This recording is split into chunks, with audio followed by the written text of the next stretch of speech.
andito na naman si Sister Irene upang maghatid sa inyo ng mga propesya na nagmumula sa Biblia. Nawa tayong lahat ay nasa kabutihan, kahabagan, pagpapala, at kapayapaan na nagmumula sa Diyos. Lahat po ng papupuri ko ay sa Panginoong Hesukristo lamang, wala po sa akin. Umpisa na po natin ang propesiya na tungkol sa magug, na ito'y rasya. Ang magug po ayon sa Genesis chapter 10 ay ang angkan ni Japet na nagsettle sa northern part of the earth. Yan po. Dako po tayo sa Contemporary English Version para mas lalo po nating maintindihan. Pinasimple ko na po. Sinigurado ko po na ito'y akma sa version ng ang Biblia. Pinag-akma ko po silang dalawa. Sinigurado ko po, hindi katulad ng ibang version, iba-iba po yung nilalaman. Ito po, sigurado. Pati na rin po sa King James Version. Basahin po natin. Daniel chapter 11, verse 21. The successor of this king of the north will be a worthless nobody who doesn't come from a royal family.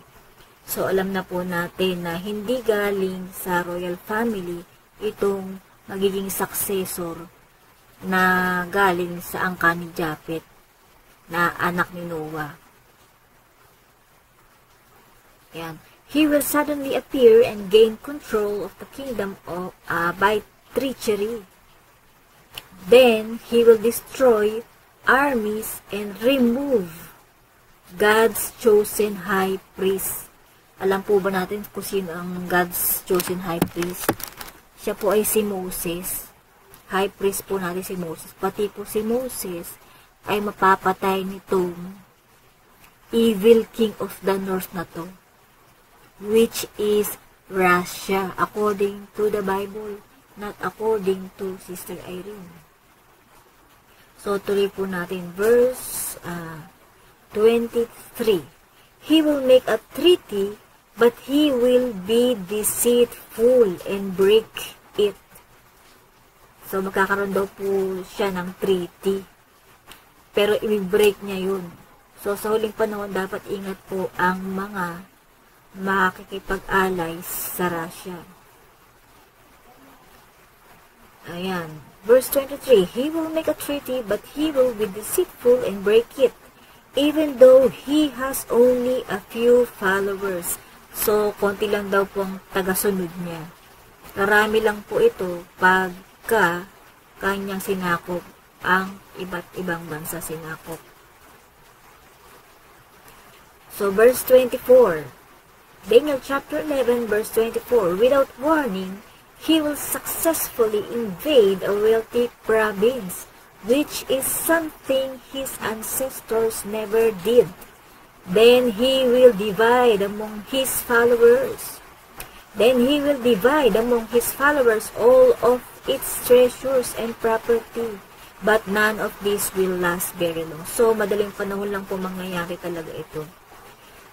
Magsasakop daw ang Russia ng wealthy na bansa. So, ano po ba ang wealthy na bansa natin sa panahon ngayon? Without warning daw, successfully invade niya daw ang province na ito, na hindi daw po ginawa ng kanyang ninuno kahit noon pa sa history. So, that certainly means talagang nasa end-time prophecy po ang propesiyang ito. Sundan lang po ang mga kataga simula dito sa umpisa natin sa Daniel chapter 11 hanggang matapos po tayo. So, verse 25 po tayo. He will gather a large and powerful army.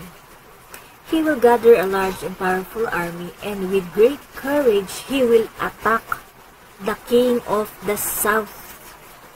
So, meron po tayong mapa dito. May mapa po ako, kompleto po Sister Irene sa pag-aaral.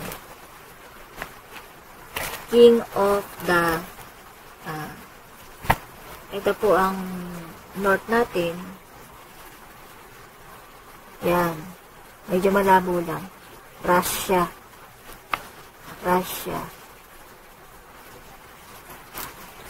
Pinakadulong hilagaan. Kahuli-hulihan. He will gather a large army and powerful army with a great courage. He will attack the king of the south. The king of the south will meet him with a much stronger army, but he will lose the battle because he will be betrayed by the members of the royal court. He will be ruined and most of his army will be slaughtered. So, ito po ang clue nito. Aatakihin daw po ang Russia ng south. Bansa sa south. Malinaw po. Dahil mas malakas ang army ng bansang ito. Matatalo dito ang Russia. Ibibetray ang Russia dito. So, nakapropesya na po bago mangyari. May betrayal na mangyayari between South country and Russia. So, verse 27 po tayo. The two kings will meet around a table and tell evil lies to each other. Yan, alay sila. But their plans will fail because God has already decided what will happen. Then the king of the north will return to his country with great treasure. So, sasamsam daw po ang Russia na may mga kayamanan siya. Dadalhin niya sa bansa niya. Di ba mahirap ang Russia ngayon?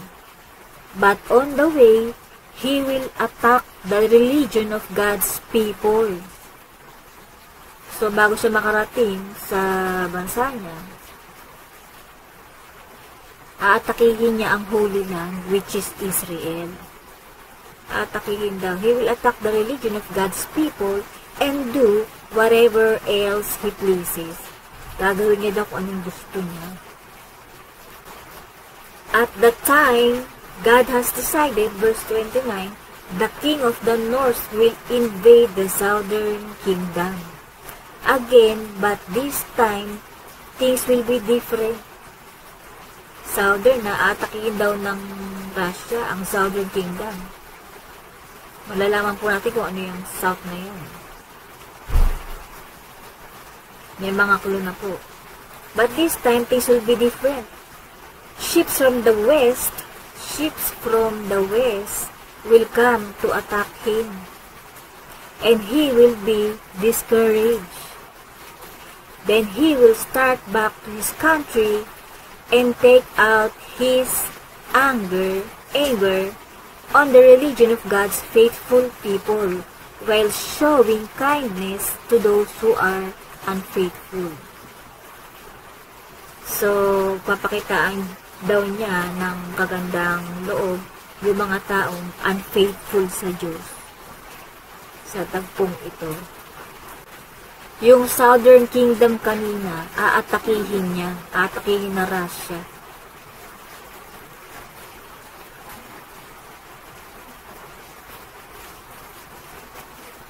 So, tutulong sa verse 30, Daniel chapter 11 verse 30, tutulong ang West, ang Chittim, ang Roma tutulong sa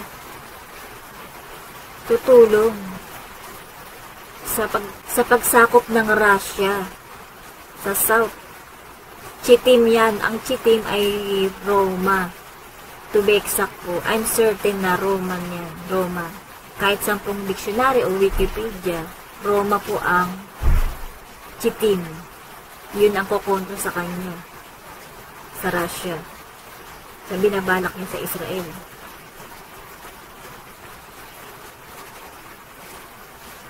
Ships from the west will come to attack him and he will be discouraged. Then he will start back to his own country and take out his anger on the religion of God's faithful people, while showing kindness to those who are unfaithful. He will send troops to pollute the temple and fortress. Mapupulit daw ang templo ng Israel at fortress. Yung templo mismo nila. And he will stop the daily sacrifices. Then he will set up the horrible thing that causes destruction. Ipatitigil pa daw po ng Russia ang pagsamba, ang araw-araw na pagsamba sa templo. Biro nyo, lahat ng klase pagsamba ihihinto. Ayan po, verse 31.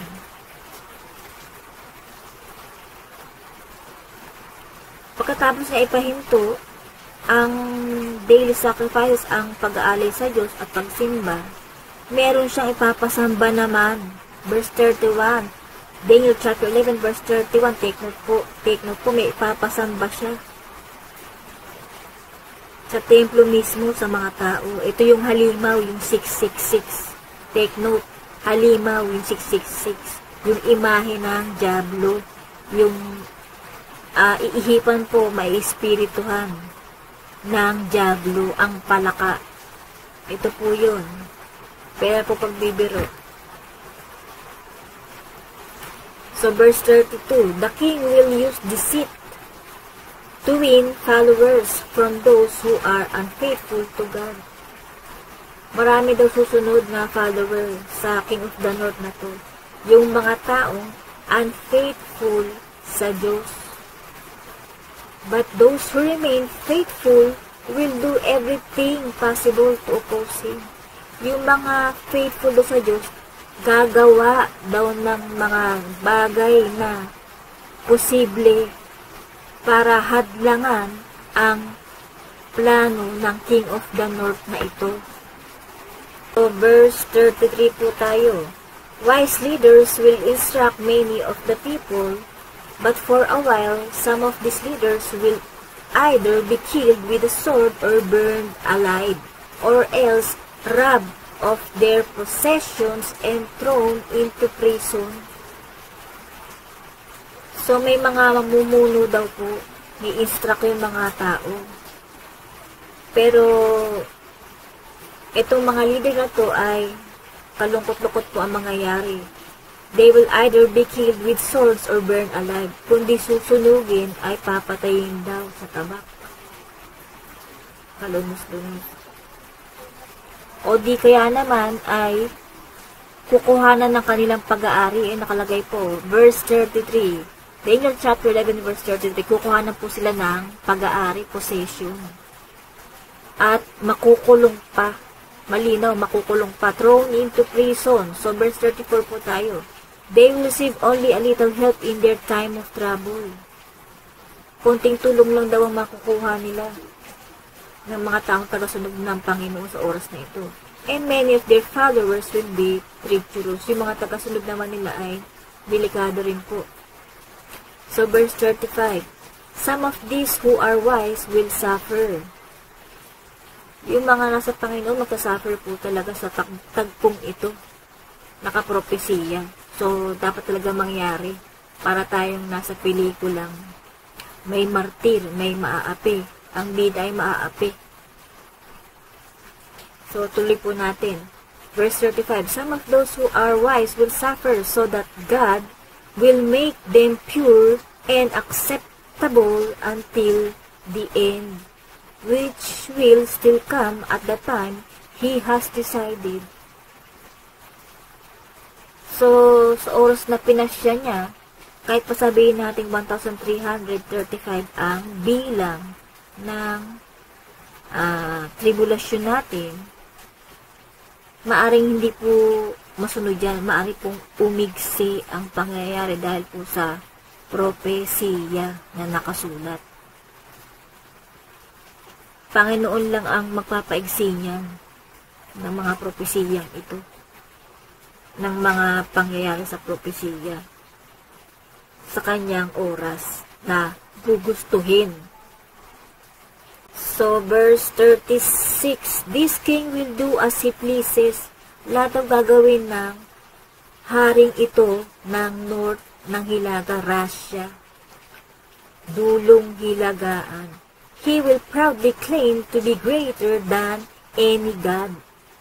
and will insult the only true God. So, alam na natin na, Russia, yung Pangulo ng Russia, iinsultuhin ng Diyos.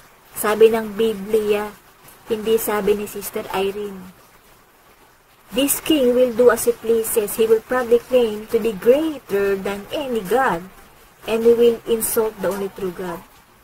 Kiklaim daw niya na mas mataas pa siya sa kahit anong Diyos na nasusulat.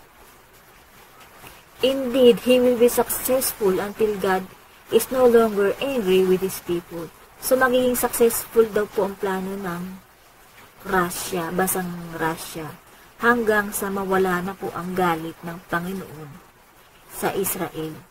Kaya po mangyayari lahat to ay dahil sa galit ng Panginoon sa Israel. Dahil po sa pagsuway sa maraming kautusan, lalo na po ang pagsamba sa iba't ibang Diyos. Hindi po sa tunay na Diyos. Ang Diyos po ay isa. First commandment po yan, Exodus chapter 20 verse 3 to 4. Huwag po natin kalimutan, hindi kailangan ma-break ang law ng first commandment na iisa ang Diyos. Hindi po dalawa, kundi iisa ang Diyos. Yan po yung malinaw. Hindi po natin pwedeng gawing isa ang dalawa. Nakita natin dalawa, sabihin natin isa. Pag isa, isa. Sa mga honest people po yan. So, verse 37 tayo. This king will reject gods. This king will reject the gods his ancestors worship and the God preferred by women. So, this king na to, king of the north, reject niya daw yung mga sinasamba ng kanyang mga ancestor, mga ninuno, na wino-worship ng mga ninuno pa niya. Kahit pa sila Ashtar, Asherah, yung mga ganun, Molech, hindi niya sasambahin yun. Pagpatuloy natin yung Daniel chapter 11 verse 37. In fact, he will put himself above all gods. Inulit. Itataas niya daw ang sarili niya, King of the North, na mas mataas pa sa kahit anong Diyos. Malinaw po yan, malinaw po tayo yan. Verse 38. And worship only the so-called God of fortresses, and worship the only so-called God of fortresses, who was unknown to his ancestors. So, siya lang nakaalam ng sinasamba niya. And he will honor it with gold, silver, precious stones, and costly gifts. So, aalayan pa daw niya ng silver, gold, at saka yung mga mamahaling regalo ang sasambahin niyang ito na kahindik-hindik na ilalagay niya sa templo ng Sion. So, King of the North na maglalagay sa templo sa Sion yan, ang Russia, ng kahindik-hindik na ipapasamba. So, verse 39, with the help of this foreign god, he will capture the strongest fortresses. So, sa tulong daw po ng Diyos-Diyosan na sasambahin nito ng Russia, sa tulong daw po ng Diyos-Diyosan na sasambahin ng Russia, foreign god nakalagay, small letter, he will capture the strongest fortresses. Makakapture niya daw kahit paanong pinaka-strongest fortresses sa buong daigdig yan na kahit ano pa, pinakamayamang fortresses sa daigdig ay kakapturin ng Russia. Malinaw po tayo dyan, kahit po Israel, sasakupin niya. Walang imposible sa kanya dahil sa tulong iyon ng kanyang sasambahin na halimaw. Diablo ang sasambahin niya. So tuloy po natin, everyone who worship this God will be put in a position of power and rewarded with wealth and land. So, lahat daw po ng sasamba sa halimaw na ipasasamba ng Pangulo ng Russia ay yayaman, payayamanin. Ayan, magkakaroon ng mga lupain, ng mga pag-aari. So, malinaw po. Verse 40 po tayo. Ito yung pinaka-end time. Ito yung malapit na sa dulo na mangyayari. Verse 40. At the time of the end, the king of the south will attack the kingdom of the north, but its king will rush out like a storm with war chariots. Aatakihin daw po ng bansang south. Saka ko na po sasabihin kung sino itong south na to. Probably Iran. At the time of the end, malakas din po kasi ang bansang Iran. Verse 40, at the time of the end, the king of the south will attack the king of the north, but its king will rush out like a storm. So, lalabas daw po ang Russia na parang bagyo. May talagang kumpleto sa kagamitan, war chariots, cavalry, and many ships. Kasi po, kaya ginamit dito ang war chariots, cavalry, and many ships. Nung panahon dati sa Biblia, wala pa namang mga tangke. So, malinaw po, armado talaga sa pakikipaglaban itong King of the North. So, tuloy po natin. Indeed, his forces will flood one country after another. So, lahat daw ng maibigan niyang bansa ay sasakupin niya ng mga militar. Napakarami po. So, napakarami. Ang laki ng bansang Russia. Verse 41. And when they reach the Holy Land, so marami pang masasakop ang Russia. Nasusulat. Malinaw po sa akin to. Kaya po gusto kong ipaalam sa inyo, ikalat po natin, i-share natin ang mangyayari para makaiwas ang lahat at magbalik loob sa Diyos. Kaya po, ang kaalaman ni Sister Irene ay sinishare. Hindi po tinatago ito kasi kailangan maalaman ng mga tao para makaiwas ang mangyayari. Makaiwas man ng hindi man lahat, pero mas marami pang maligtas. So, verse 41. Daniel chapter 11, verse 41. And when they reach the Holy Land, so pag narating na ng King of the North ang Holy Land, tens of thousands will be killed. Marami daw mamatay. Itong verse 40 hanggang verse itong verse 40 hanggang verse 42 ay summary na ng ikinuwento ko kanina. Summary na ito. Pero kasama pa rin. Dapat nating ikwento. Hindi po pwedeng random verses sa propesya. Ayan. But the countries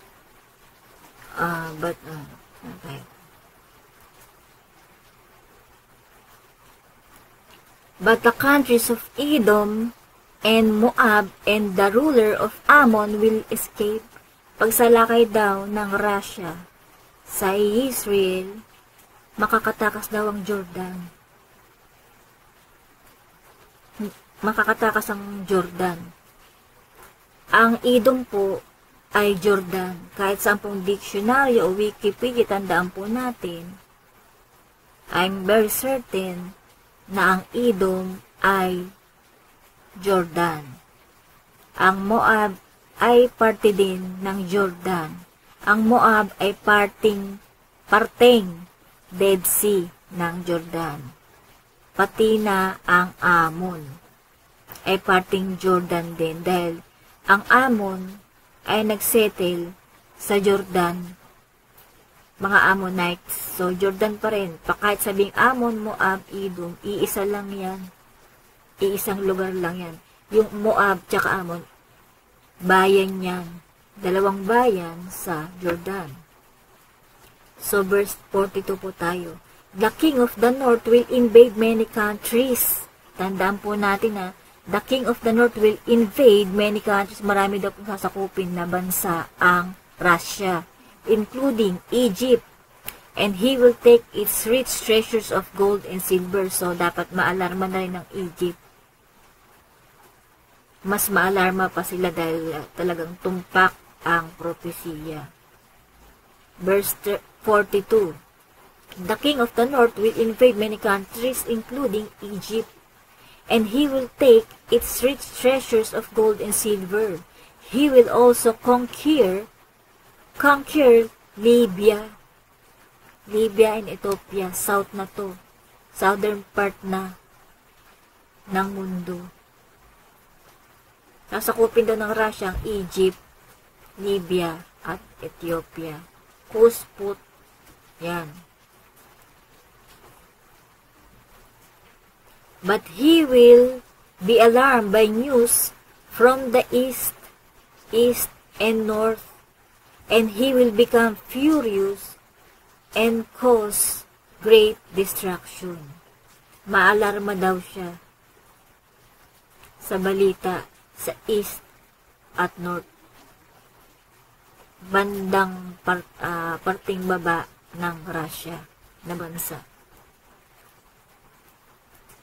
Kung sinundan nyo po ang aking mga video, ay matatrace po nyo kung ano po itong sinasabi kong mga bansa. Yan.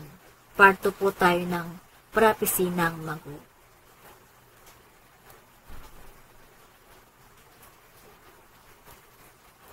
So, verse 44 na po tayo. But he will be alarmed by news from the east and north, and he will become furious and cause great destruction. Lalo siya magagalit.